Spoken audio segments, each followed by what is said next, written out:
Ang mga anak ni Jacob.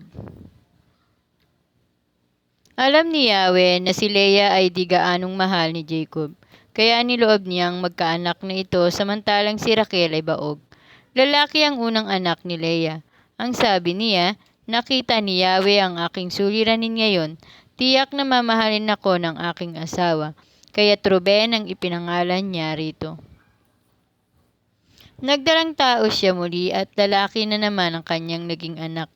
Kanyang sinabi, kaloob din ito sa akin ni Yahweh, dahil narinig niyang ako'y hindi mahal ng aking asawa, kaya tinawag naman niya itong Simeon.